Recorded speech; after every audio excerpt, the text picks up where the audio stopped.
What's going on, everybody? Welcome to episode 669 of FloWrestling Radio Live. It's Thursday, July 8th. I am joined by David Bray, Ben Askren, no Spay, no Kozak today because we're going to talk Cadet World Championships. Because you know what?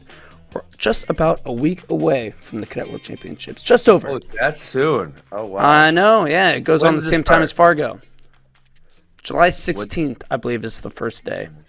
And that's also the first day of first day of Fargo is July 17th. Yes. Okay. No, excuse me. I was wrong on that. Cadet World starts the 19th. 19th. Got it. Yes, So the you can 19th. just watch Fargo all day, watch Cadet Worlds all night. That's right. Just don't Okay. even sleep. Yeah, it's good prep for the Olympics. Exactly. Just take a I don't bunch of actually think- amphetamines.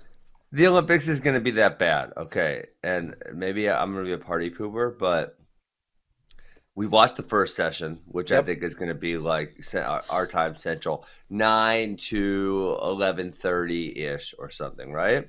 Then they're going to give you a schedule what the next morning is going to look like. Okay? And it's the semis and the medal matches. Now, unfortunately, I don't know that we're going to make the semis and medal matches in every single weight. It would be tremendous if we did, Yes. but I don't know that it's all that likely. So, maybe half the days or so you're going to have to wake up for the semis and medal match. I think if we did half the medals of the weights we're in, I think that would be pretty great. And it's going to get a schedule. So let's say it starts at 4:30 or whatever, right?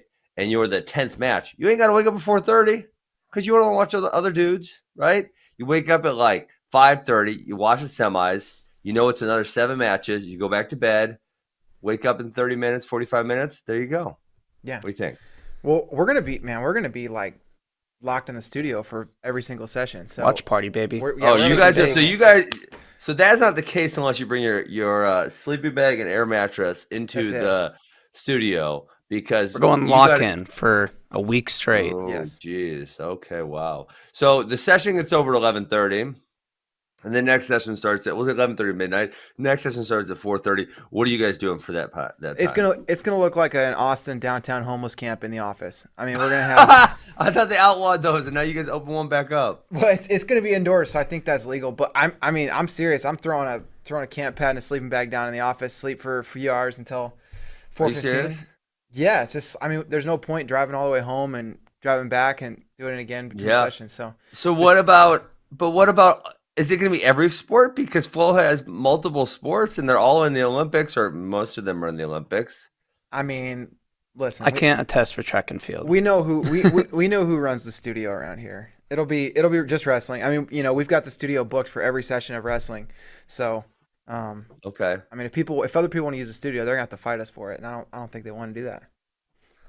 Well, that would be cool. You guys could do like your own little Olympic community within the Flo HQ, That would be cool. and maybe set up a second or third studio so that, those losers in the other sports could, at least have a little bit of time with their stuff.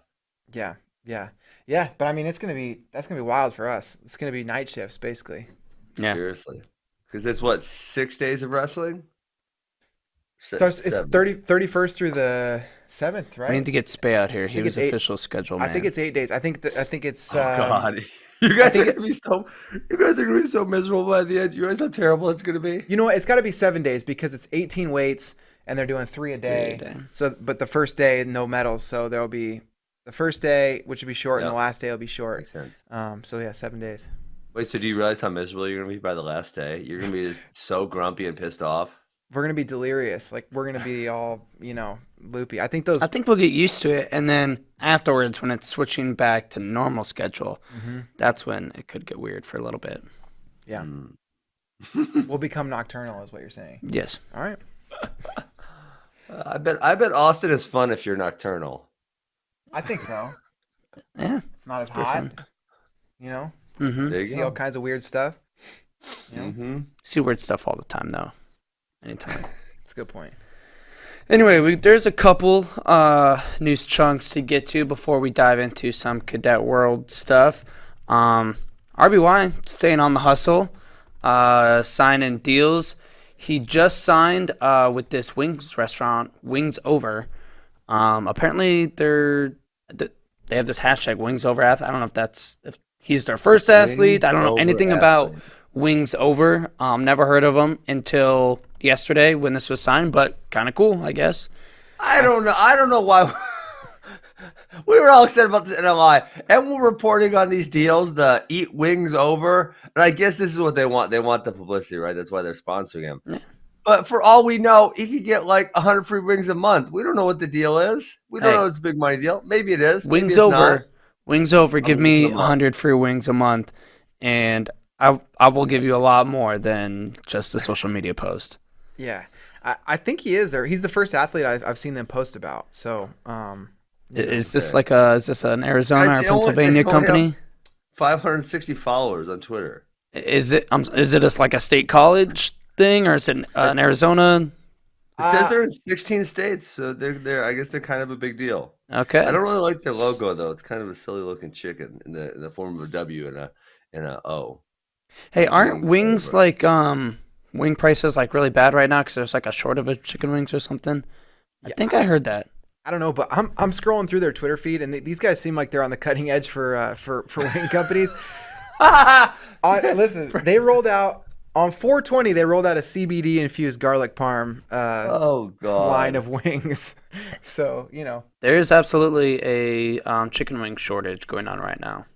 I'm signing Keegan O'Toole to a funky fresh spring rolls deal, and we're going to report on it. Yeah, let's do it. He's going to get 17 free spring rolls per month in order to tweet twice. That's great. We should take that. Texas Monthly, 5 days ago, the cluck stops here. Texas restaurants and bars struggle to sell cheap chicken wings. Okay, but I think you're missing the fact that Wings Over on 4/20 introduced a CBD-infused garlic parm wing. These guys are not worried about the wing shortage. They're going to get theirs. They're first in line. They're going to figure it out. Bray wants Wings Over to go public so he can invest already. It was because of the February freeze. Oh my gosh. Yeah. Maybe you could be a venture capitalist, Bray, and just call Wings Over up and say like, hey, I really like what you guys are doing. CBD infused wings. Like I'm in. I want in. How do I get in right now? That's all right. I'm gonna make the call. I'm gonna wait till the show's over, but then I'm gonna make the call. Is that the key to Roman's success? CBD infused wings. I mean, you never know. Diet of a national champion. Ooh, they have a little bigger following on Insta. They have a 6,000 following on Insta, so it's slightly a little bigger than 500 on Twitter. But I think Funky Fresh got a bigger following than that. I'm gonna sign Keegan O'Toole to a deal tomorrow. Yeah, get it done. Let's do it. Mm-hmm. Other news: Ned Shuck named Bellarmine head coach last night. I was pumped about this. Yes, Ned Shuck coach at Whitewater here in Wisconsin. Yes, he did for like 5 years or something like that. A guy that's had success with a number of smaller programs, has spent the past 3 years at Army, and I think was a big part of their success. The past 3 years, Army's done great. I think he also spent some time at Augsburg and another smaller Division III school, if I'm not mistaken. I don't recall where he was before Whitewater. He wrestled at Iowa, and then I really liked him when he was here at Whitewater. He did a great job. A handful of my wrestlers wrestled for him, and they had nothing but positive things to say. So big ups, Ned Shuck. Hope he takes Bellarmine to the next level. I think this was their first year at the Division I level. So he's got nothing but up to go for them. And he was early 2000s in Iowa. Was he under Zaleski? Yes, I think he was 2000. I think he's a 2007 graduate like me, if I remember correctly. Okay. Yeah. That's great. It's also great to see. I mean, we're getting other new. Bellarmine is a new Division I program. We have Presbyterian. We're getting a handful of ones. I know that the Corona period wasn't great for wrestling, as it wasn't for all sports, right? A lot of other sports got dropped. But if you look at historical trends of the programs being added versus programs being dropped, say you go back 25 years. We're really at a good place in wrestling where, we were going down, and some years it was faster than others. And now we've kind of hit this bottom-ish, right? And Corona was even through Corona, we kind of hit this bottom. And now I believe we're headed back up. We've added Bellarmine, Presbyterian, Cal Bap. There's probably someone else I'm forgetting about that we added recently. Little Rock, obviously. Mm-hmm. Good spot. It's interesting too to think about what this means for Army, and mention that Ned Shuck did coaching at the D3 level, and obviously he's done well and did a nice job at Army. Kevin Ward also has coached at levels outside Division I, and he's made a big impact at Army. It'll be really interesting to see who Kevin Ward brings on staff. He brought Jesse Delavecchia on as a volunteer assistant not long ago, and then now he'll have the associate head coach opening. I think Kevin Ward often makes hires that people don't necessarily see coming, and they end up being really good. Ned. Like Ned. I mean, Chris Chianuma, he had him when he was really young, and now you can see the impact that he's helping to make out at Cal Poly. I'm very curious to see what kind of a move Kevin Ward makes here, because I think he's got a really good thing going at Army, and it's a big opportunity for somebody. Yeah, absolutely. So Ned graduated in 05. I just looked it up. He graduated in 05, and he was the head coach. I knew this, and I don't know why I couldn't put my head on it, at Heidelberg in Ohio for a couple of years before coming to Whitewater. And Tiffin. Yes. So, yeah, let's go Ned Shuck. Get him going. Yeah. One more last news, but this one not quite as exciting, although I don't think it's really much news. Might be worth mentioning, though. Japan did declare a state of emergency early this morning. Really, from what all I could gather was that means suspend alcohol sales What?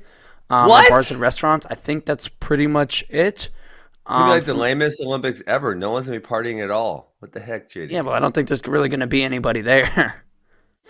Yeah, there was also a report that they're probably leaning towards no fans.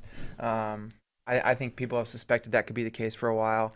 This might be like a way to, the first move in justifying that decision. So that's too bad. It's gonna be odd winning an Olympic gold medal in front of nobody, or in front of the media, and that's pretty much it. Axios is reporting as of 2 minutes ago, the Olympics will be held without spectators.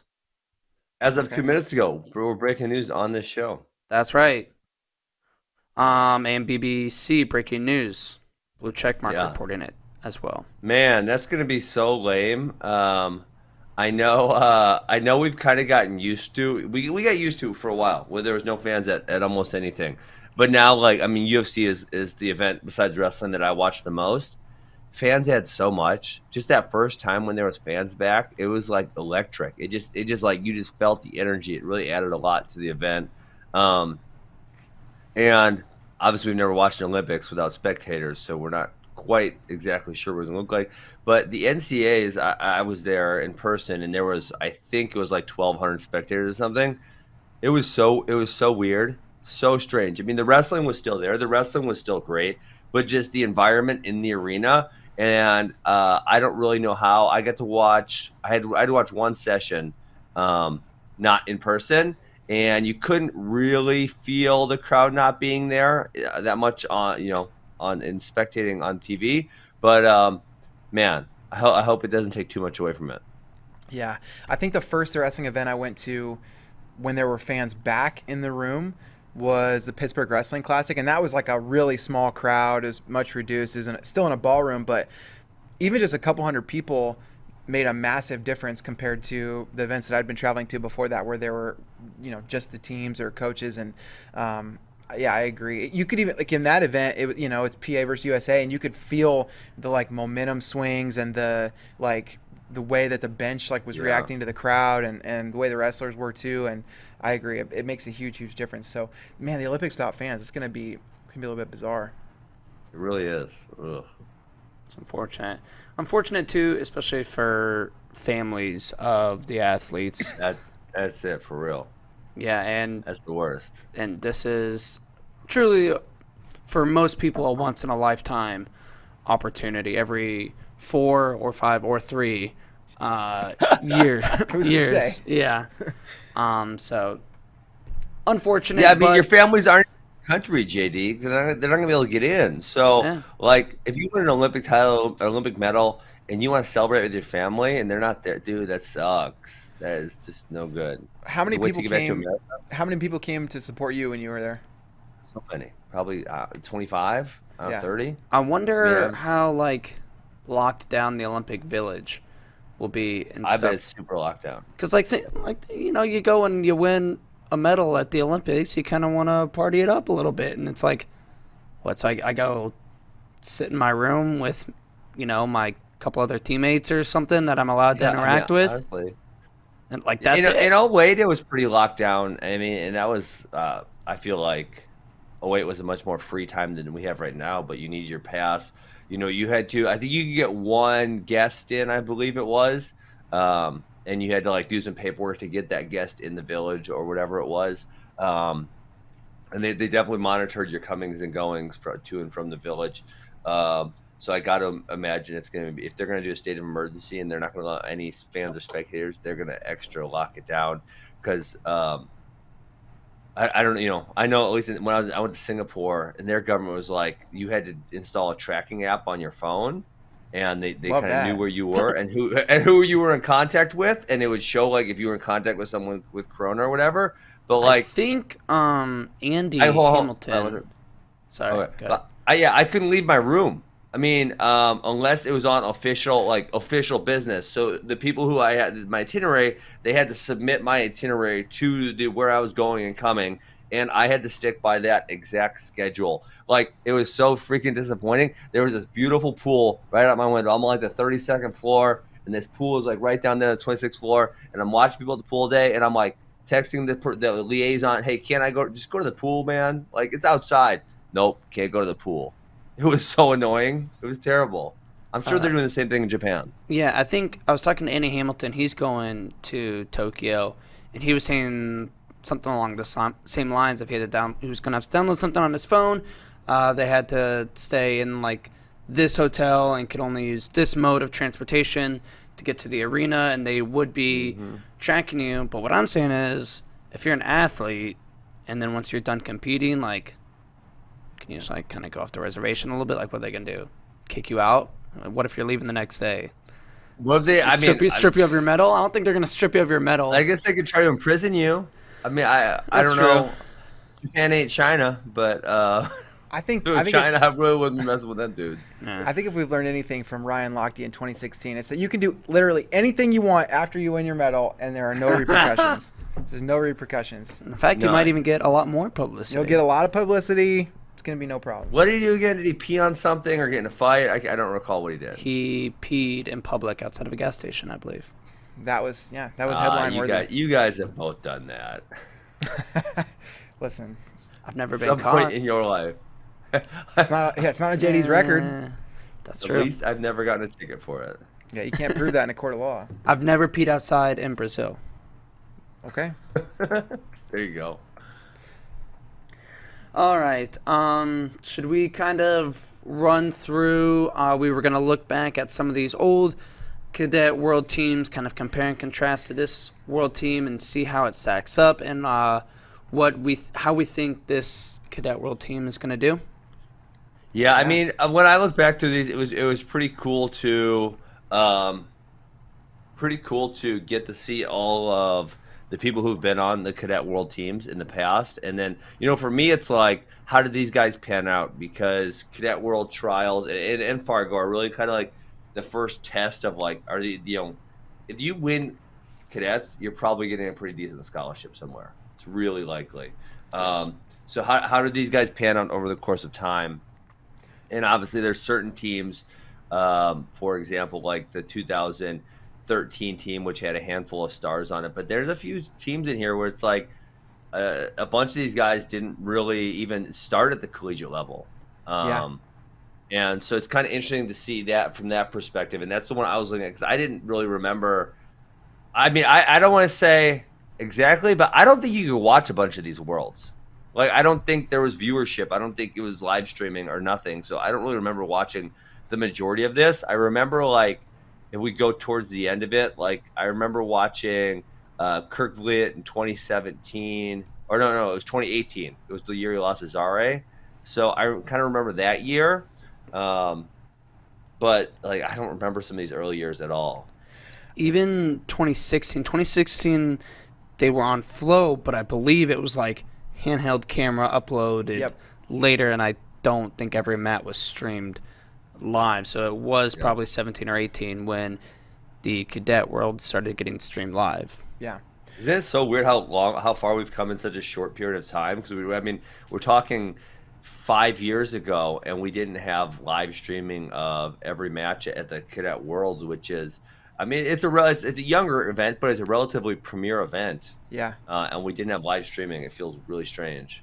Yeah, that was the period of time where we were starting to get that expectation. Like, if there's a big wrestling event in the United States, we should be able to watch it. But if it's overseas, it's like you might not find out what happened for a couple of days. It just was so, But we have come a long way. But Ben, you mentioned the point of like how Cadet Worlds helps to kind of predict how these guys are going to do in the future. Kozak is working on that article right now, and he's looking at it from like the standpoint of, if you win a medal, what is that? How have the guys that won medals done at the next level? And it's very, they've done very well. If you're bringing a medal home from this event, it's a good indication that you're going to be a major player in at least NCAA wrestling, if not the senior level, for a while. So, as we look at these teams, we'll see that.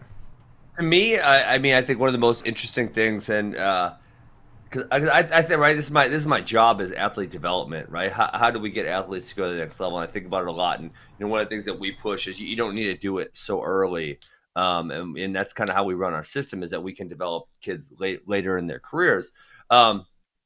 And so I look at this athlete development piece a lot. One of the most fascinating things to me is kind of the divergence, right? Because you have some of these guys. So at this point in time, they're all the best 15 through 17-year-olds in the country. That's literally by definition they are. And 16, 17 is not all that far off from college. We're talking a year, 2 years. I mean, these kids can be up to a junior in high school, potentially if they're younger for their grade. And so the divergent path is some of these guys obviously come on to become like all-timers, right? Mm-hmm. And then some of them don't ever start for their college team. And that's, it's like, well, how do we have these guys who are kind of roughly at the same place? They're both the best in the country. Some of them are a little better because they get medal at the world level. And then some of them go on to be like, Spencer Lee, Mark Hall, Dayton Fix, Yanni. And then some of them go on to, I mean, we'll just run through the list, like Devin Brown. I don't know that, he ever started. Foz was solid. John J. Savez never started. Agnes Arthur, I'm not sure who that is.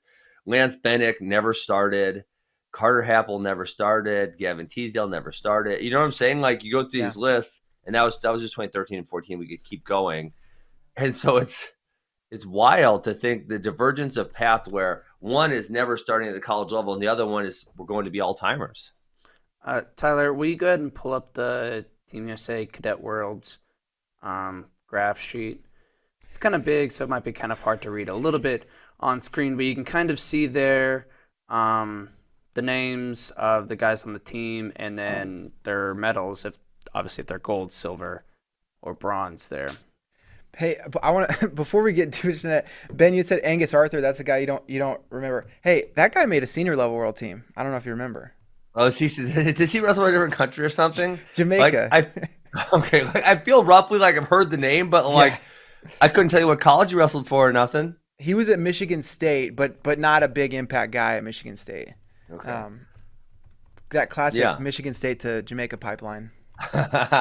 Yeah, but so obviously some of these guys are still I guess I would say the jury's out because we don't know, say a Matt Ramos, he's not currently a starter and he's having some decent success. Is he going to move to be a starter in the future? Or, like a Julian Tagg is a guy we were all really high on, again, hasn't started to this point. Not sure, what path he's going to take. So yeah, just the divergence of paths. But to your point, there's not a lot of guys who win medals at this level. There are some who don't have success, right? So we could go, if we just go through it, it's really easy, actually. Mason Manville, Owen Webster. Manville won gold. Yeah, Jared Verclaren. So Verclaren also won gold. And, he's having like an average college career. So yeah, Kurt McHenry still, and maybe that's a size issue, but still has not started at Michigan. He actually won 2 golds. Will Lewan is, I guess, having mediocre success. He's a top 10 guy, but he's not, when you compare it to some of these other guys on the list, like I said, they're kind of like all-timers. Yeah. Lewan, he was, I think, round of 12 or round of 16 this year. So he's a guy that you would imagine we'll see him on the podium or at least would be very realistic to see him on the podium. The next couple of years. The next couple of years, for sure.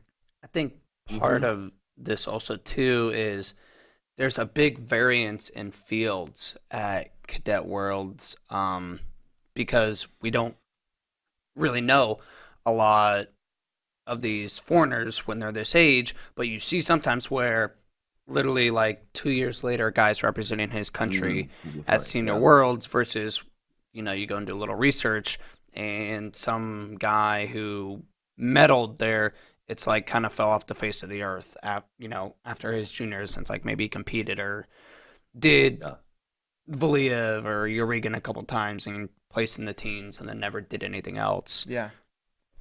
Man, well, I mean, when you guys had that chart up, I don't know, can the public see the chart or no? No. Okay, now they can. So can we scroll down to that, like just shrink it a little bit, Tyler, just so they can see the whole thing? Yeah. When you see this chart here, I think it's relatively apparent. Like if you look at the top half of the chart, the upper weights, America does significantly better than the lower weights, and that's kind of something we've been talking about with 74, 84, 86, 97, where we have multiple really good guys. And then, at the lower weights, say 65, we haven't really been having too much success at all. So when you look at the upper half of this chart, I mean, I got to say it's probably 75% medals up there. And then the lower half of the chart, it looks like it's like 25% or something like that. At this, 65 is kind of a middle upper half, and we have had success at 65 at the level. At that age group, though, that's kind of a big kid. Yes. Big-ish kid. Although Yanni won gold at 65, and he's still 65. Pico as well. Yes. 63 or 63, 65. They've changed weights in like 2016 or something like that. 17. One other trend that I feel like I see when I look at this list is that it seems like Team USA has I don't know if it's the level of expectations are higher or the level of preparedness is higher. The investment from the U.S. Federation is higher. But starting out in 2013, I mean, we brought some hammers, some guys that have done really well, NCAA or senior level, and we only brought home one medal. That was an Aaron Pico gold. But that team had Spencer Lee. Everybody knows obviously how good he is. Yeah, Stevan Micic, who he's got European medals. Bo Nickel. I mean, those are three guys that you would expect. Nickel was the only one that even wrestled for a medal of that group. He was fifth. So it does feel like it's not like we didn't have the horses from the get-go, but maybe we're a little more prepared. Maybe we know these athletes know what to expect a little bit better than they did, and have gotten better since then. Yeah. So is there a historical result past 2013? Not that I'm expecting you guys to have them right now, but in this, it's fifth, second, third. Then I believe it says ninth as a team. I would be very curious to see if we were to go back even further, where America places. I can show you the full medal history. Here, give me 3 seconds.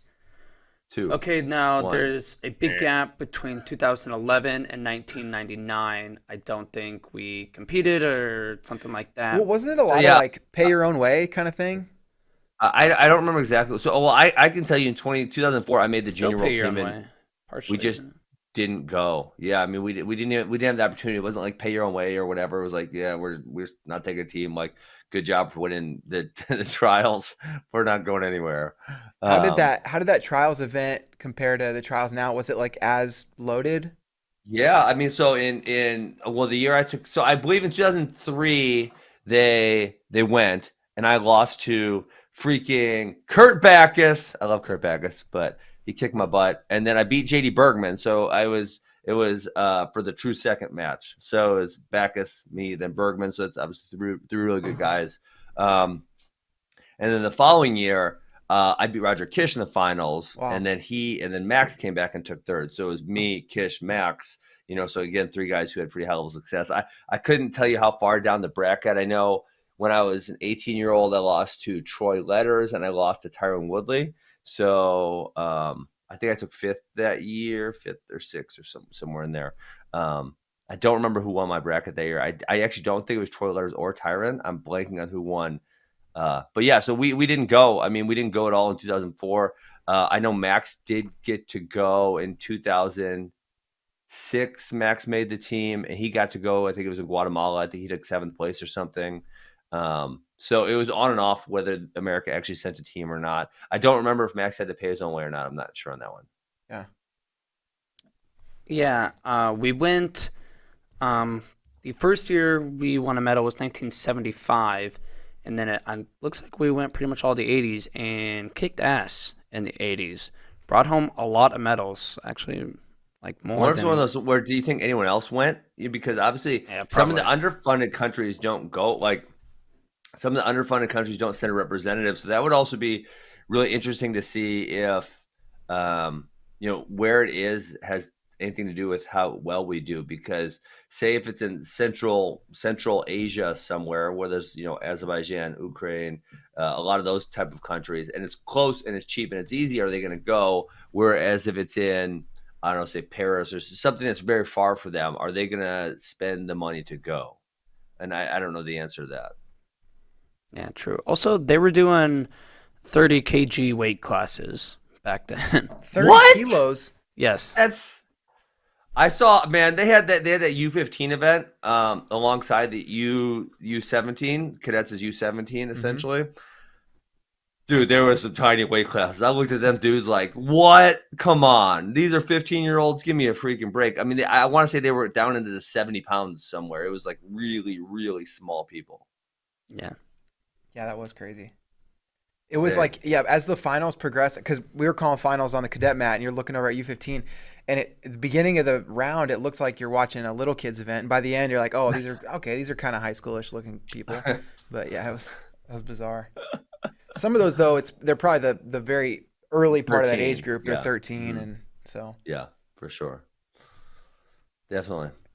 So that 13 team, we just had one medal. That was Aaron Pico. But then the 14 team brought home 3 golds and a silver with Spencer Lee, Mason Manville, who beat the cheater Valiev, and then Mark Hall. How did he Jordan cheat? Wood, silver.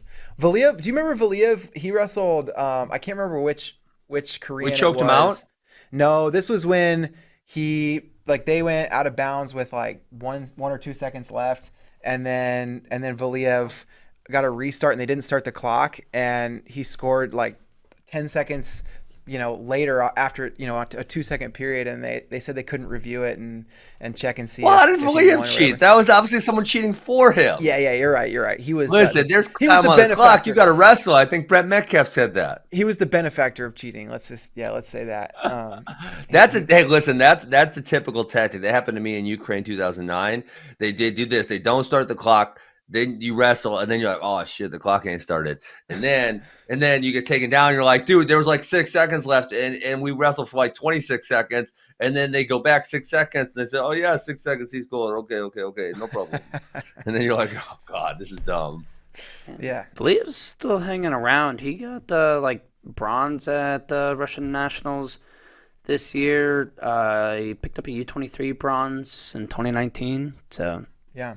If you think about, Spencer Lee, Mark Hall, Jordan Wood, and Mason Manville, 3 out of those 4 guys have had pretty high levels of success at the NCAA level, and that's noteworthy for sure. 2014 was the year we really started to see success. There was kind of a shift. In 2013, Aaron Pico won gold, but that was the only medal we won, and we finished in 9th place, and then you look at it, we went third, second, the following years in the team race, and brought home multiple medals, a handful of medals every year. For sure. But we can kind of run through some of these teams, look back. There were a couple matches I kind of wanted to highlight that I remembered that were super awesome, or specific things.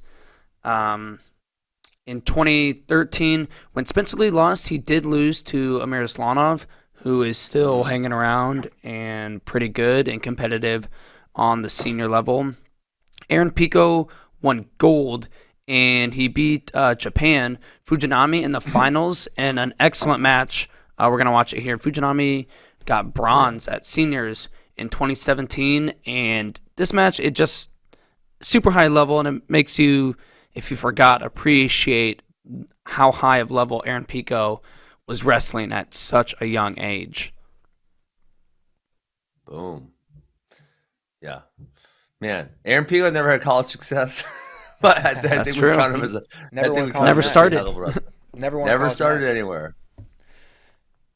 So Fujinami won a senior bronze just 4 years later, huh? Yeah. Wow. Boom. Yeah. Speaking Pico, of a fight heavy coming hand. up, he just won, didn't he? He just won. I feel like about a month ago. I don't think he has another one scheduled yet. People talk about Russian Instagram horse content, but Pico, Pico loves being a cowboy, man. Yes, He's he riding that horse does. all the time. that's like his hobby. Big horse guy. Big horse guy. He had one on June 11th, and he is he's not having another one scheduled. All right. In 2014, in Slovakia, this was the year Spencer Lee won his first title, and he went unscored upon Boom. this year. Went 10-0, 12-0, pin. I think he was up like 10-0 when he got the pin to 11-0. That's when it was like, okay, Spencer Lee, phenom, gonna be crazy good, number one recruit. Yeah. Yeah. Which Iranian did Dayton Fix lose to? Is it someone who went on to have future success or no? No, I do not believe No. so. Okay. Got it.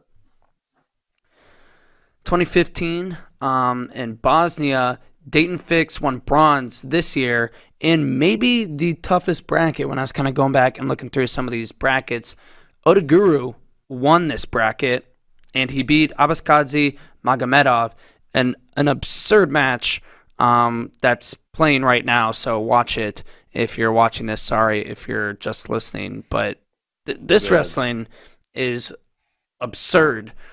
Abaskadze is Russia's guy at 61 right now. He just won the individual World Cup that they held that Team USA didn't attend. But some of these positions they get into are pretty nice crazy. recruit. And remember, Oh, I fell for that twice in a row. Come on. these are 4-minute matches, Yeah. too. I forget what the final score ends up being in this one. Oh, it's But gonna be a lace. This is about to be finished. One more. 13-2? Is that Nope. it? Or and they nope, scored that one period, down? because That's 2 not minutes. Oh, they took one off, huh? They took two off. It's 9-2 now. What the heck? That's weird. No, the last one didn't count because time was out. But they put 13 on the clock for a second, so they took two of them away. Oh, geez, here it comes. Odo Guru is not much for defense. He is an offensive dynamo, but That's why we love him. Well, look at the defense here, though. Oh, splits. Dude, Didn't Odaguru give does it get in up. some high-scoring matches. Oh, baby, here we go. Russian's about to reach back for the wizard. Oh, he got slammed. I think that's it. That was a fun match. Thanks for showing us that. Yeah. Yanni won gold this year in 2015 as well. He beat Japan in the finals. And if we can show this clip, it's fun. He hits his like high crotch kind of duck where he drops down to both knees Boom. right there. He has to work for the finish, but he does. He's so eventually strong get at his pulling hips that in because that was not a good shot. I mean, he No. was very stretched out, and he's so good at pulling in and lifting there. Great Wow, finish, that's though. nice. That was a great finish. But it's fun to like go back and watch these, and you see these guys hitting the same techniques now, and it's like they were hitting these as 14-year-olds too. They're obviously just polished now. Yeah. Yeah. So man, 54. I do remember watching the Fix versus Spencer Lee match. I mean, it's so funny that was such a hyped up match. It was a great series, and we still haven't got to see it since then. That like, if you would have maybe bet money on how many times we're going to see Spencer Lee and Dayton Fix, and then especially if you told me that they were in the same senior level weight class, and we never ever got to see them wrestle again, I would have my head would have exploded. And Soriano in there too. Now we did see Soriano Fix in the NCAA couple finals, but still, like, Yeah. Just and once? Soriano Lee in the NCAA finals. But yeah, Yeah. it is bizarre. That's a group you just figured they're gonna have a ton of history in their NCAA careers, and Yeah. I mean we saw wild. Soriano Fix twice at least in college, but Mhm. but the good news is we got to see him wrestle about 6 matches worth of minutes, like because that match they had correct. in at Rutgers was like 35 minutes Crazy. long.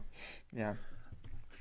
Was Jerry Verclair? So I remember Jerry Verclair being pretty good in high school, but I guess I don't remember him being like, obviously we're talking Cadet Gold. The other people, Yanni, Mark Hall, Gable. Like I don't remember him being kind of that level in high school. Am I misremembering, or what do you guys think of him back then? He definitely wasn't that level. I mean, there were, there was just that handful of guys coming out that were that level. But I do think, if I thought about his prospects as a recruit, I would have definitely thought probably All-American a couple times, definitely a starter all the way through for somebody. And when he was committed to Iowa State, that seemed like the path. That seemed like maybe what was going to happen for him. And then going to Penn State, it just felt really, really crowded. And I mean, he also. I mean, he's dealing with type 1 diabetes. That's something that that people wondered about as a prospect for him. It's just something that not very many super high level athletes have to deal with, and the ones who do, it is an extra thing you got to think about. Yeah, for sure. I think this is when I'm a little behind in the Facebook chat, but I think this is when we were talking about the small guys in the 80s, like the 30 kg guys, and Dylan Morrison with a phenomenal comment. Haspula would run train on them little fella. I think he was talking about the U15 division, maybe. I also, in the Facebook chat, they mentioned, you guys said you repeated in a parking lot at a gas station, which I am also guilty of. Also never been caught, though. But Mr. Bray, he ran around naked in Chattanooga. That's true. It's far worse. Yeah, far worse. I did pee, just recently, like within the last year, I took my 6-year-old somewhere, and then we got off at the airport, and I always feel weird bringing like a 6-year-old and a girl in the boys' bathroom. So I'm like, oh, I have to pee so bad, but I don't want, I don't want to leave her outside. She's only 6. I don't want to leave her by herself, and I don't want to take her in the men's bathroom. So when we got to the car in the parking lot at the airport, I just opened my door and I peed right in there. So I did not get caught. I'm clear. No one saw me, but I was a little bit nervous I was going to get arrested. Airports are tough because a lot of times, you get. I remember when I used to live in Laramie, we would, if I had to fly out anywhere, it was Denver Airport. So you drive 2 hours, and by the time you get there, it's like, man, I could really use a bathroom right now. But you're usually still 15 minutes from an actual bathroom because parking. Then you gotta, get in the building. And so, I mean, hey, I've been in your shoes before too, and may or may not have utilized the parking lot for the same purpose. All right, moving on. 2016, pretty good team. We finished second. Yanni won gold again, dominated his way. Carr got bronze, and when he lost in the semis to Iran, and really good match, got down 8-2 and came back, but lost on criteria 8-8. McHenry won gold as well. Travis Whitlake brought home a bronze on a couple of close ones in repechage, and for bronze, Jacob Warner got bronze and lost to Deepak Punia. I remember watching that match. I don't know why, but I definitely remember watching that one. I remember too, and Punia was. If I remember right, Punia was like a little pudgy. He kind of still is. Like, yeah, he still is, but like back then he was like a 14-year-old pudgy, chubby kind of kid. That was the first time I saw Deepak Punia, and I remember when he came out for that. For that quarterfinal match, I was like, oh, dude, Warner's got this in the bag. And then he lost. I'm like, there is no way he's getting pulled back in. This little guy, there's no way this dude is making the finals. And he did. Puna's people have been sleeping on that guy for a long time. Or maybe just I have. Yeah. But dude, I mean, this is a team that helps to illustrate like what it means when you bring home a medal. I mean, Kurt McHenry, we haven't seen from him yet. His career hasn't been in the lineup yet. Part of that is size. When he won this year, is at 42 kilos. Yeah, I agree. But like Vito, Olympic trials finals this year. Yanni, a couple titles. David Carr, title. Travis Whitlake, All-American. Jacob Warner, All-American. Gable Steveson on the Olympic team. I mean, it's like, okay, you get a medal here, you're in good company. Yes, for sure. 2017, we actually kind of, lost Yanni, lost Gable, lost Vito. Well, this was the year that Gable could have wrestled in this, but he wrestled but juniors bumped up. and won. Yeah, he bumped up. Crazy. That's Which crazy. Is crazy. And they at heavyweight. They tried to keep him out of juniors. Yeah. He like showed up and they were like, oh no, he's too young. He can't. Yeah, because you're gonna have the doctor's note. That was the stupidest thing. I don't know if they still have this rule. That maybe you tell me I'm wrong. That rule you have to get a note from your doctor that says you are physically able to compete at this age level. Like, So Look why at Gable in the Davis F- Stevenson. Yeah. Why in the F does your doctor have any idea what level you can wrestle at? I always thought it was the stupidest thing. Like, how does my doctor know anything about my wrestling skill? This is so absurd. I see this guy once a year for a physical, and he's gonna like. Meanwhile, back in 2012 and 2013, you have Saad Jalayev running through the field, taking and pinning his way through the field, and he should have been wrestling in juniors. Well, yeah, he should. Actually, should have been out, or even out of juniors. I think he's 3 years older than he actually is. Well, we don't know how old he is. It's debatable. I think we do, don't we? Don't we have his birth certificate? He's like 2.5 years or two. Yeah, like it's almost something. 3 years older than. It's like 2.5, 3. But this team still got second place. McHenry repeated his performance, got gold. Corey Teamer got bronze. This was the year Will Luan got gold. Aaron Brooks got gold. He had a wild match in the finals against Russia. He ended up winning 13-8. This is one of those rare circumstances where the American gets up big and then the Russian kind of comes back. Obviously, it wasn't super close still at the end, but an entertaining match nonetheless, especially for 4 minutes of wrestling. Brooks wasn't even supposed to be on this team, right? Really? Why? He lost in the trials finals. Who did he lose to? And then whoever that was got hurt. So then Brooks kind of took. Really? Yeah, he made the team they added him on the team last minute. I'm trying to remember. For some reason, I feel like the way I Hoffman? feel like Gavin Hoffman, isn't he the Who weight was it? above? I mean, I feel like Aaron Brooks was always the man at this these age levels. Yeah, Gavin Hoffman was the next weight class. I don't know if you remember this right. What would this be on track or would this be on Flow Arena? It's a good question. We got to figure it out. Yeah, I don't feel like he lost that year because this was Parker Kekaisen's last year, I believe, and Parker Kekkaisen lost to the Mizzou 184. Who's that? Travis Whitlake beat him. Oh wow, yeah, you're right. And Travis Whitlake broke his leg or something. Yeah. Yep. Good Yeah. pickup. So it's crazy. I mean, that is some depth. And it was like, okay, great. Whitlake's he's gonna do really, really well. He's already got a medal from the year before. Okay, here comes his backup. He might as well just go out and win it. That's amazing. Yeah, that's awesome. This was also the year Kirk Fleet stepped up, took Gable's place, won gold, dominated, and then won 2-1 over Russia in the finals. 2018 was our third straight year of finishing in second place. Richie Figs medaled, he got silver. Matt Ramos won gold at 51.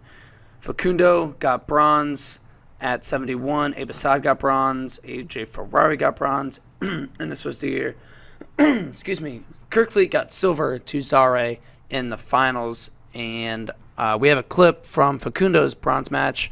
This is one of those matches where the American does get down big and comes back to win. You saw a nice ankle pick there from the Russian. And then Facundo getting to the leg, scoring. Oh, nice 4 right there. That was a good one. Man, we need to host Cadet World. I'm looking at these places that are all like Central Europe-ish, Eastern Europe. Budapest this year, so that's not too bad. That's not too bad. Man, The freaking juniors are in, I don't know, somewhere in the middle of Russia. Ufa, Russia. Ufa. Yeah. Ufa. Let's take 2 days, 3 days to get there. Place. Seriously. Man. But again, I mean, and this is now we're starting to get in that time zone where range of time where we haven't seen yet what a lot of these guys are going to do, but already there are signs that this is a group that's going to do really well. Chance Lamer was 5th on this team, and he's looking really, really good. Like I would project him to have a good college career. Same with Richie Figs. Lost in the finals to juniors to who? Jesse Mendez. Yeah. Actually, no, that's not right. He lost to Bo Bartlett, right? Oh, Bo Bartlett, yep. Mm-hmm. Mendez was Carter Young.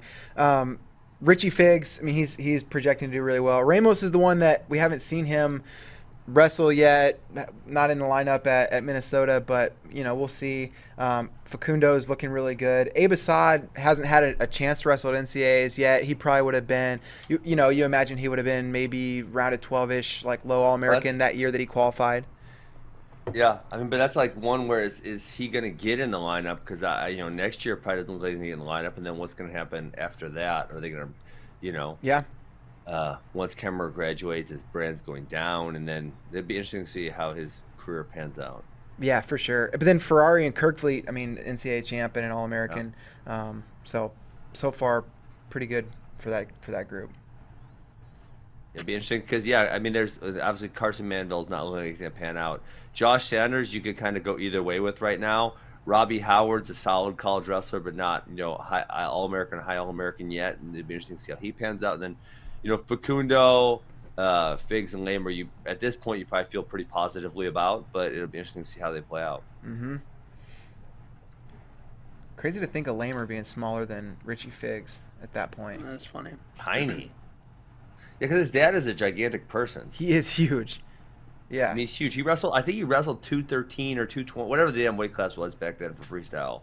Wow. He wrestled in one of those very large weight classes. All right. And then 2019, Sofia, Bulgaria. The last year, Cadet Worlds have been held. We took 5th. Mark Anthony McGowan won gold. Steve O'Puin took 5th. Richie Figs went 0-1. Robbie Howard took 5th. Jesse Mendez 1-1. Ryan Sokol 1-1. Facundo Bronze again. Clayton Ore 2-2. Kyle Haas 1-1. Hunter Katka 0-1. So a little bit of a step back the last time we were out there.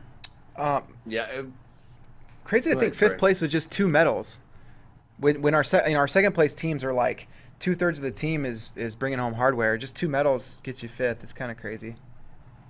Yeah, I mean, we did take 5th in 2 weight classes. Obviously, I'm sure you get some type of points for that. But, yeah, this is a pretty rough year, and this is one where when you look at college prospects, you're probably maybe not quite as high on a few of these guys. Katka, Haas, Ulrich. They're really young, but I don't think you feel the same way about them as you would, say, a Richie Figs, for example. And, I guess obviously they could change the trend. They could hit an upswing, but at this point, I don't think you're feeling as positively. Yeah. Yeah, I agree. Am I wrong? Or I could be wrong. Obviously. No, that's right. I mean, you think about, Katka, for example, he was coming out in 2020, felt good about him being the top, if not one of the top high school heavyweights in the country, but you didn't feel the same way about Katka that you felt about Gable Steveson coming through. He didn't have the like breakout moments beating a guy like Jordan Wood when he's like an 8th grader or whatever. Like you just knew that some of those guys were really special. Like they were going to be generational kind of guys, and it just happened that they were all coming along at the same time.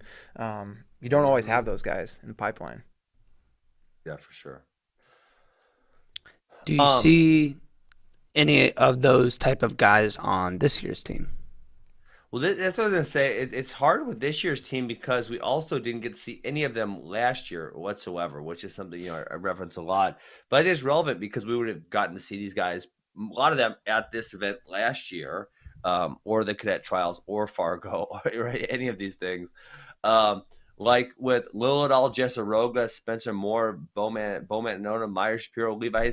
Like, I haven't seen these guys too much. Now, Raleigh I've seen because he's wrestled some of our guys. Gavin Nelson used to be Wisconsin. You can see him more. Jim Mullen, I mean, you guys literally just brought him up on the podcast before the event that he could be pretty good. And before that, I'd never heard his name. Yeah. I mean, the one that I think people would probably be feel really positive about is Bo Bassett. I didn't mention him because I did some Young Guns camps and I kind of got to be around them a little bit when he was way younger. So I've kind of seen him coming.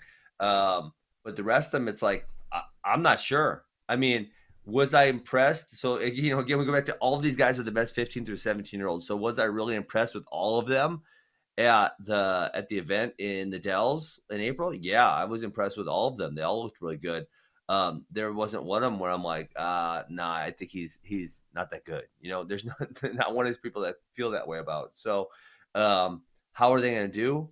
I'm not sure because it's, again, we don't know what the field looks like. I mean, you guys have brought this up. Like, I couldn't even tell you the names of anyone on at Cadet World. So it's so hard to say. Yeah, thinking about this team, I mean, I think it's worth maybe talking through these names. Bo Bassett is the youngest guy on the team, but like you said, Ben, he's the name that probably is most familiar to people. I do feel pretty good about how he's going to do. 45 kilos, it sounds like, I mean, if you're thinking domestically, that sounds like a really, really small weight class, but it's going to be tough. I mean, you've seen guys that have gone there before, but historically the U.S. has had success at this weight when we have a guy who's really good and really dominant. So I feel good about Bo Bassett's chances at a medal, even though he's on the younger end of cadets. You feel good about Bo, JD? Yeah, he's definitely probably, maybe not definitely, but probably the guy I would say has the best odds at gold or medaling, or that I'm the most confident. And like, maybe that's wrong. We don't know the field. Bo Bassett is young, but he seems like the phenom type of guy. Mm-hmm.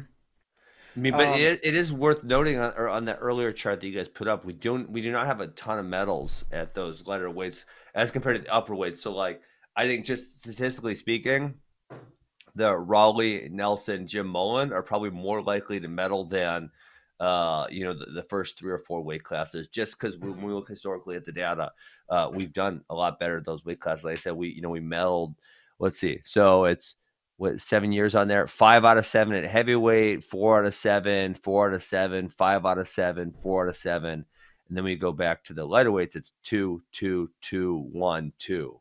Yeah. Right. I mean, just when so I think we're way more likely to medal those bigger guys. Yeah, that's a good point.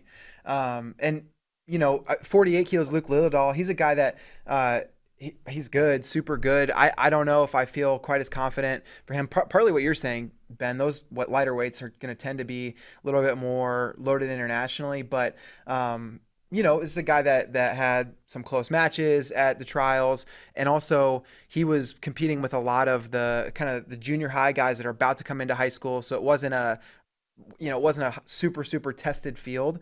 So I hope he does really well, but he's not a guy that I feel like I have as much information that would say, yes, he's definitely going to medal.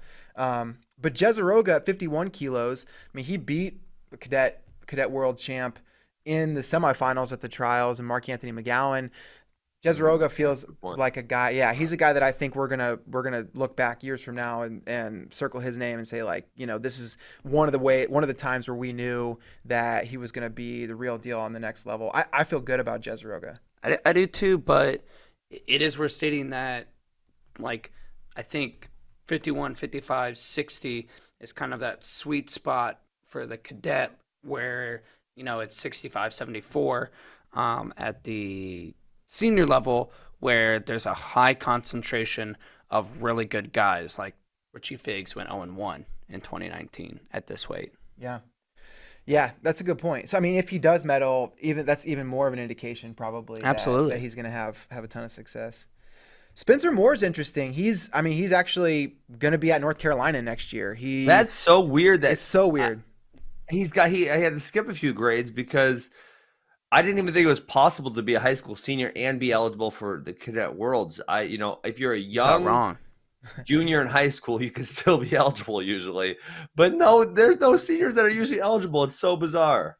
Yeah. I mean, he reclassified. He did like the opposite of what you see a lot of guys do. Most guys are trying to figure out how to get an extra year in high school and an extra year of development in high school. Spencer Moore reclassified so that he could finish early and get to North Carolina as soon as possible. Kind of wonder what his what's his playing it? Maybe he just feels ready to go right away, or maybe he's going to mess around with the gray shirt year and a red shirt, and it will be interesting because I feel like he's not even a full size 125 yet. Spencer Moore, what's 55 is it's like 121 pounds. Yeah, I mean, so maybe he'll grow into it. It's really funny to think then that Bo Bassett and Spencer Moore are on the same team and they're 6 grades apart, right? Because Bo Bassett's a 7th grader and Spencer Moore's a 12th grader, and they're on the same, which is a 3-year age span. That's really funny to think about. And I'll tell you just maybe, and I don't know anything about Spencer Moore's story.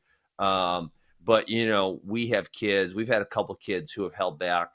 And then obviously I don't push, but I might advise, especially when they're smaller and they're super young. Like we have one kid who's kind of like me where he's going to be in 8th grade now, but he'll be 17 when he graduates high school, and he doesn't turn 18 till it's the end of August. And it's like, dude, like you're pretty dang good.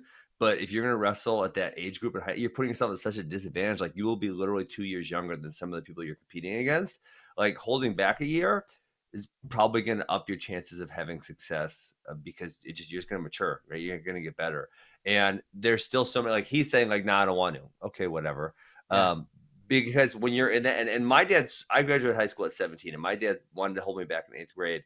And I just pushed back against it because it seems like such a big deal at that time to like make a whole new set of friends, Mm-hmm. But now it's like I look back and like there's not one person who I went to middle school with who I'm still friends with today. Like I should have just freaking held back. Like it was a big deal to me then, and now looking back, if I could advise my previous self, I totally would. So I think it turned out okay, Ben.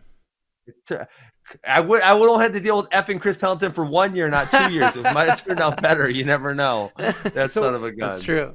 So what about this, Ben? I mean, if you had, so you've talked about the role that your redshirt year played in your development. Mm-hmm. What if you had been able to take like, your senior year of high school, and instead of spending that time in a high school room, if you're in a college room, especially if you could have played with like a gray shirt and a red shirt, would 2 years of development at Mizzou have been worth the trade-off of like 1 year of development in high school and 1 year of development at Mizzou?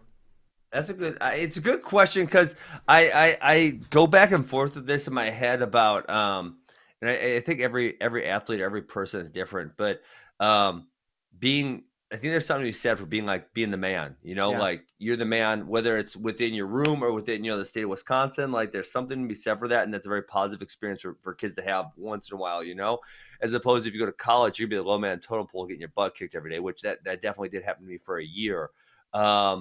So it's like as a high school senior, I always debate like, all these kids that want to go to the EAP. It's like, I think it's good for some of them, but there's also challenges like you're gonna get your butt kicked every day, likely by the older guys. And then, obviously the freedom aspect of it, which also the same thing in college. If you're younger, are you ready to handle the freedom that college is going to provide you? Or is it still better to be in a more structured environment where you're under the roof of your parents for another year? So I go back and forth on that. I'm not sure. I mean, I think it's probably good to have, so my high school coach who coaches at AWA he was really great for my development. I made gigantic jumps.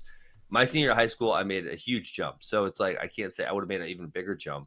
I'm not sure. Yeah. One thing I will say about Spencer Moore, we've mentioned it before, this is going to be one of the toughest weight classes in the Cadet World Championships. So he's probably not somebody that would be a favorite to medal, but he's a gamer. I mean, you look at his performance at Cadet Trials, and I don't know who would have picked Spencer Moore to win this bracket. It was one of the toughest brackets in the Cadet Trials, and he was clutch. He won in a 3-match series against Cale Lordson in the finals, but his match in the semis against Cale Hughes was like super clutch. Had to score late, got it done. I think he had to score a couple times late, and he did to win. So, not a guy that is probably picked to medal, but a guy that has demonstrated that clutch ability when it matters. So, I don't know. Hopefully he does. It's gonna be a steep hill to climb, but he clearly has that clutch gene, at least to some degree. Yeah, absolutely. Bo Mantanona at 60 is Bowman. He is the Mantanona mold. He's totally wild. He's gonna need the big move to go far in this bracket, I would think.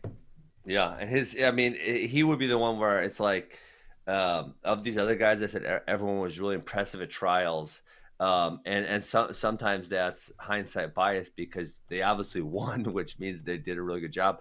But you saw Bo Mantanona had the one really rough match against Bob Zine, where he was getting his butt kicked, and then was it a gut or I don't remember what move it was, but it felt like Bob Zine just kind of like quit on his back a little bit, and got pinned. But he was killing him prior to that. I want to say it was 8-2 or something to that effect.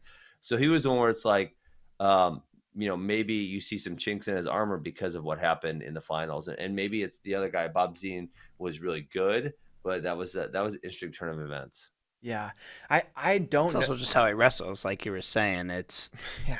He's a kitchen sink guy. He's gonna lose some matches. He's a kitchen sink guy. That should be a lot. He's a kitchen sink guy. He totally is. I love it. Yeah, he's a Mantanona. That's great. Yeah. He's a kitchen sink guy. Oh, I love it. 65 kilos, Meyer Shapiro. He was so much stronger. He was one of the more dominant guys at the trials. He was great. 65 kilos wasn't a weight in Wisconsin that was quite as deep as you would maybe expect 65 kilos to be, but still he was super, super impressive. He was not really in close matches. He just controlled everybody.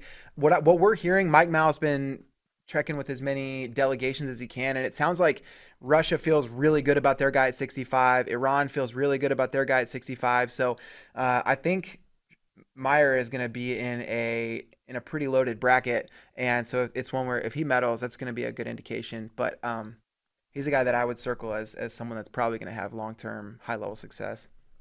Yeah, I really was impressed by him at trials. Levi Haynes, I feel like, is another guy kind of in that same tier and same vein as Shapiro, where I think he is going to go on to have a lot of success, was very impressive at trials. He beat Aiden Riggins in the finals, 2 matches. Did he lose one to Riggins or no? Yep. He did lose one to Riggins? Yep, it was a 3-match series. Yeah, Riggins beat him on Criteria in match 2. Yes. That is correct.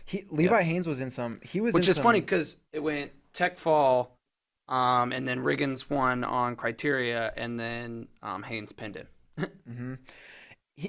Levi Haynes has the ability to like go to another level, and sometimes he does and sometimes he doesn't, and the trials was a great example. He was in a couple really, really tight matches, and then other matches he was just very dominant. But I think his semifinal against Joe Seeley was 6-6 match. It came down to criteria. There were a couple times where a challenge one way or another could have shifted the outcome of the match. So that one was really close. And then you brought up the matches with Riggins in the third match. I mean, he went to that new level. He elevated himself and got the pin. But and then in the first one he was dominant. But in match 2, you just saw a difference where Riggins was able to make that a win. And so he's somebody that if he is all the way locked in and if he's at that that high level, feel really good about it. But also that sometimes it's hard maybe for him to get there. Yeah, for sure. All right, James Rowley at 80 kg, Oregon guy, made the Super 32 finals this year, 2-time Oregon state champ. I think I'm feeling pretty good about Rowley. Maybe not quite as high as like a Levi Haynes, a Bo Bassett. Really? I feel more highly about Rowley than I do Haynes, and maybe it's because he kicked a couple of my guys' butts, unfortunately. Hey, do you feel like, Ben? Do you feel like Super 32 finals? I feel like between Super 32 and Cadet Trials, he gained a level of power that he hadn't had. Just physical, physicality, like maturity. Yeah. He just seemed so powerful at Cadet Trials, and that's part of the reason I feel really good about him. But he did really good. I mean, he had a great Super 32, and for someone who's on the cadet team, I don't think Levi Haynes or Meyer Shapiro did as well at Super 32. And obviously, if he's an upperweight at Super 32, he's wrestling as mostly upperclassmen, right? There's not there's not a lot of freshmen at 170. I think he was 170, right? He was 170, yeah. Yeah. Mostly juniors and seniors. So he's competing with them. And then, listen, he wrestled a couple of my guys that were really good, and he kind of handled them. I was very impressed. And again, maybe that's just my bias, thinking the guys that I was watching were really good, but that was a tough bracket. Gabe Arnold was another guy that was in there who lost to Rogetsky, and Rogetsky lost to Raleigh. Yeah, I would. And then who else was it? I say his name, Knocker. The dude from Iowa that's got the crazy name. Tate Nocturborn. Yeah, Tate Nocturborn. Yeah. Yeah, him. Maybe that was a really good bracket. I'm coming out with a little bit of a bias because I didn't watch him. So I'm watching him at the Super 32, and then in the Cadet finals. So there was a big gap in there. Who did he lose to at the Super 32 finals? Super 32 finals. Let me remember for a second. That was. Hold on 1 second.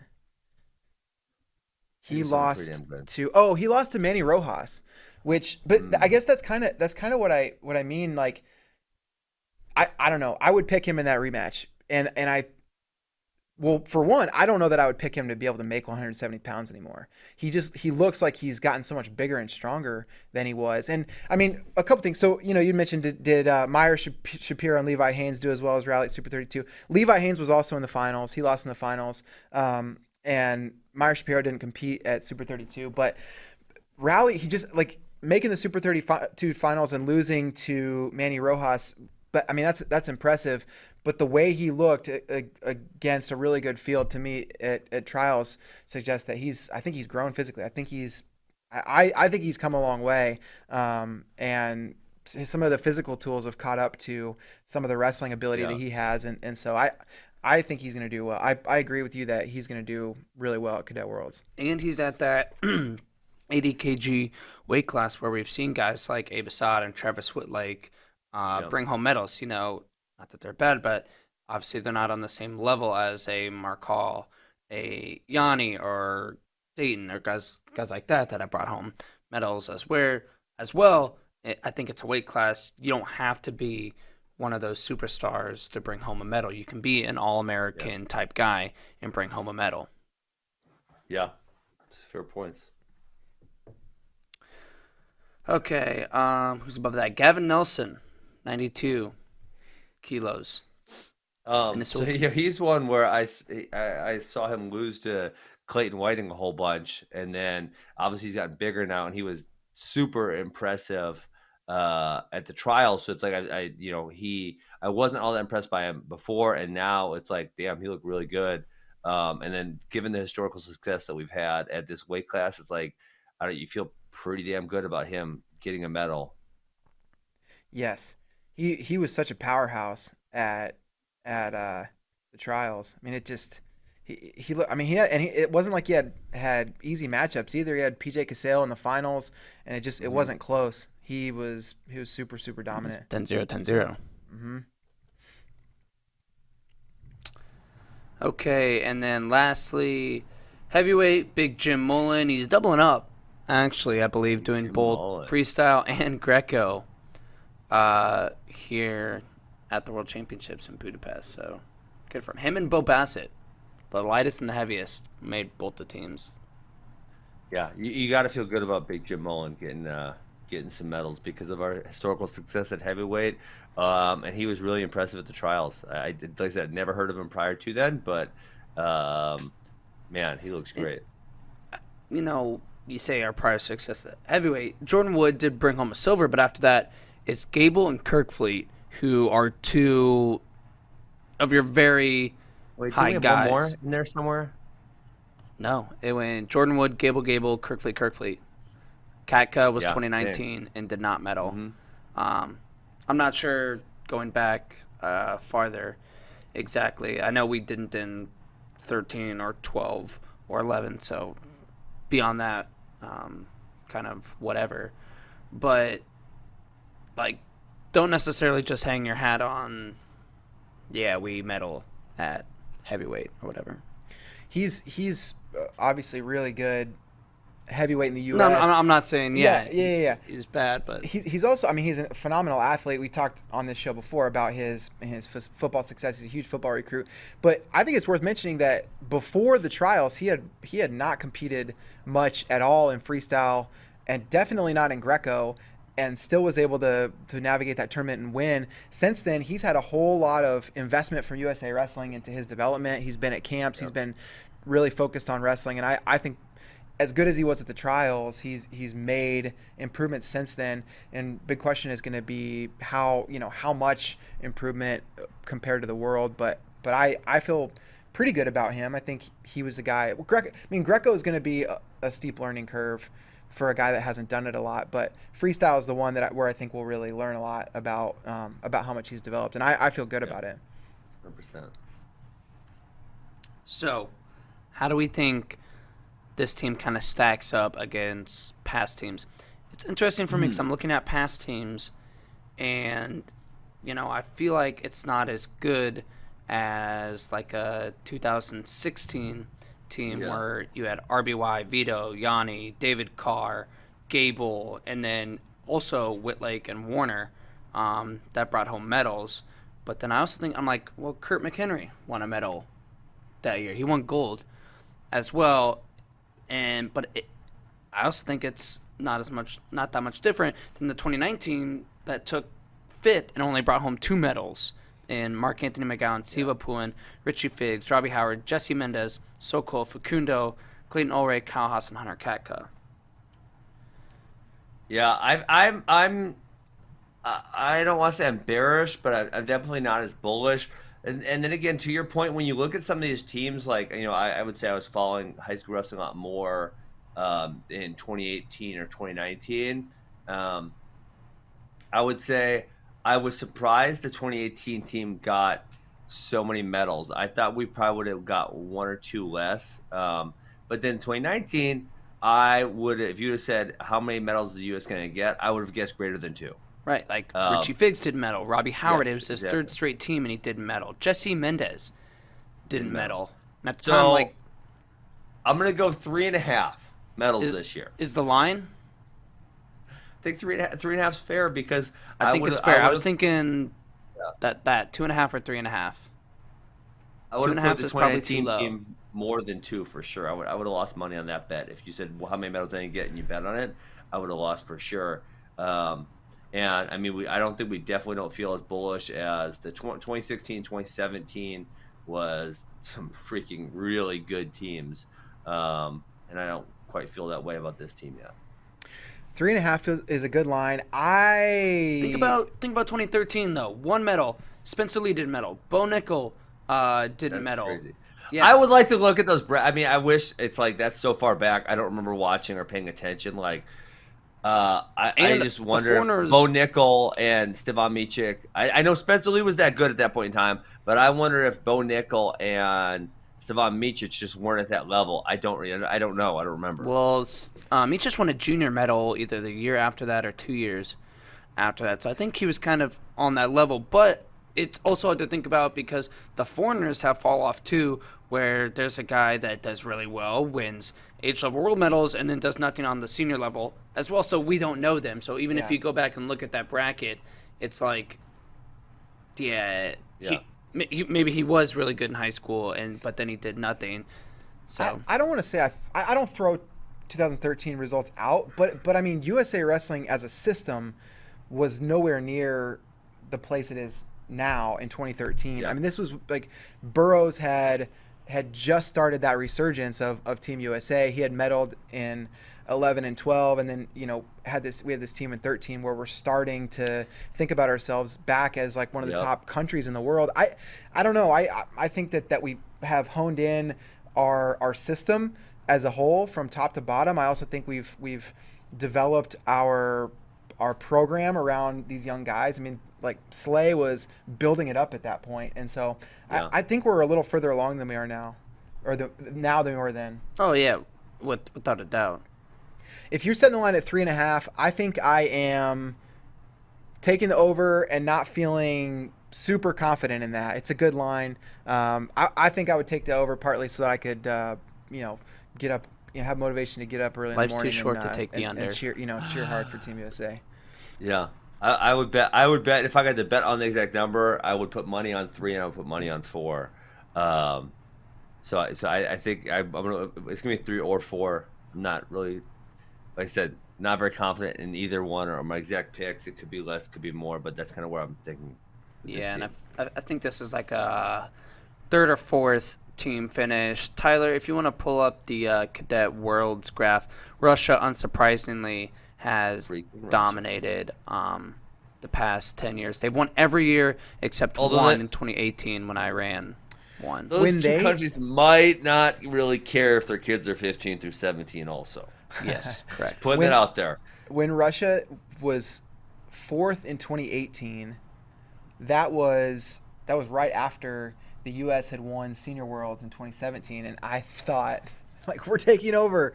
The U.S. is going to just take over, and now 3 years later, Russia is as good as ever, of course. But, yeah. All right, so I think we don't have much time.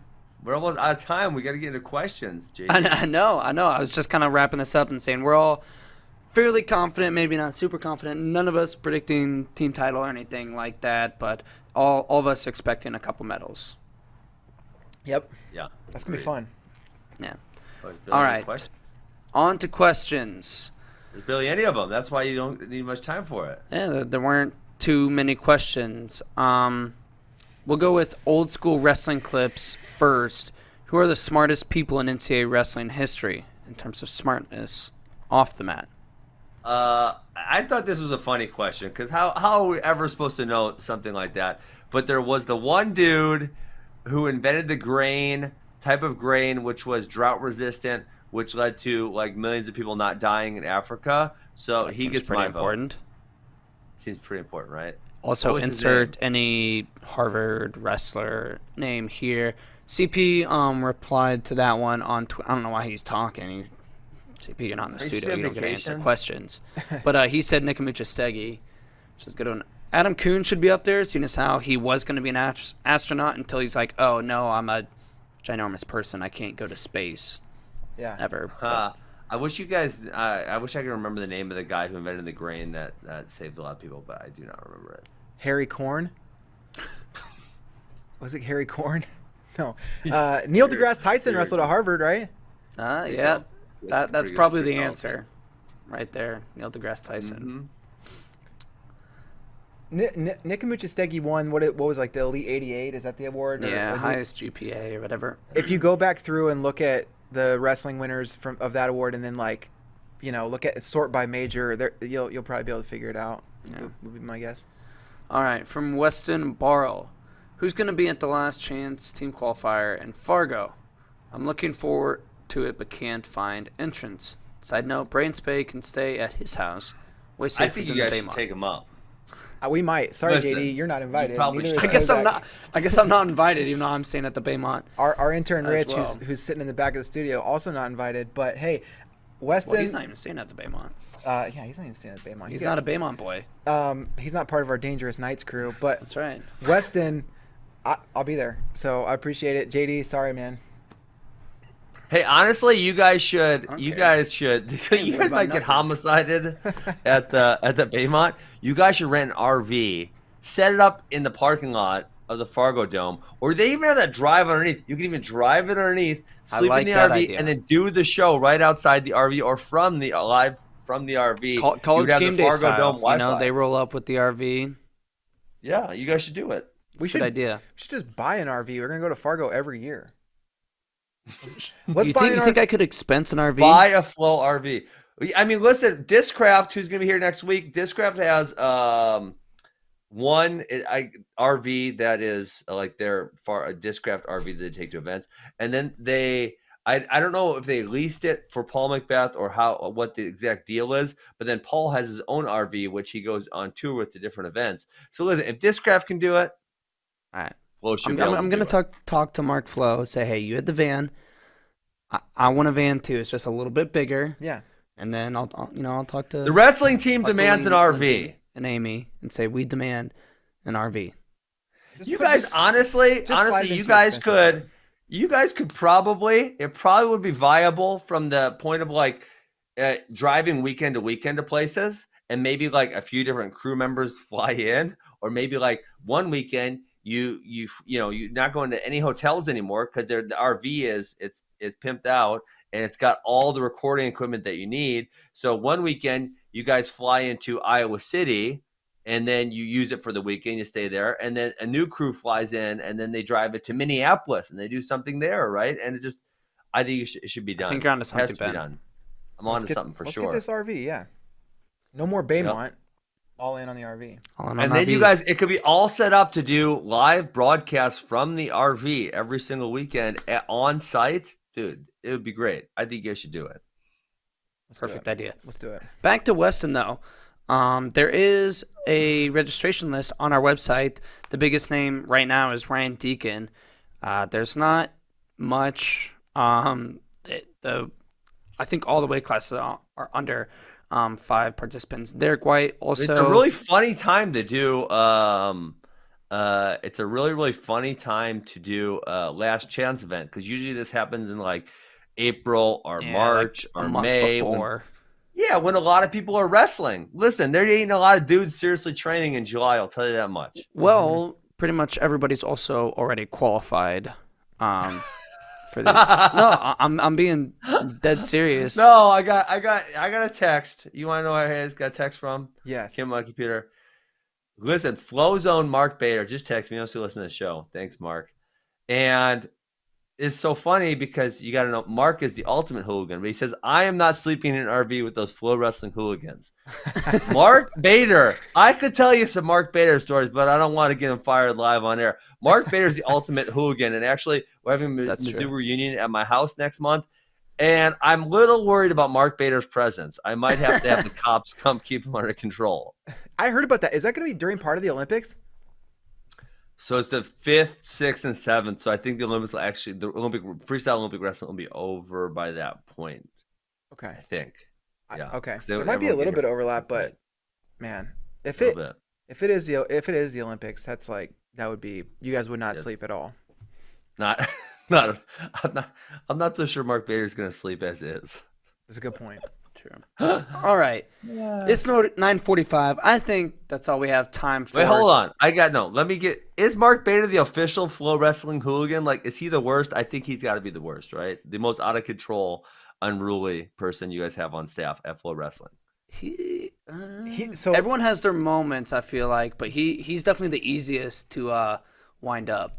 There's a couple JD Raider stories that you might want to hear off air, but Mark Bader his energy level is super high, but then get to an event and he's able to ramp it up to a level that, it's like, how does he get from like a 10 to a 12? I don't know, but he does it. Mm-hmm. Yeah, he had this. I'll tell you guys off air some other stuff.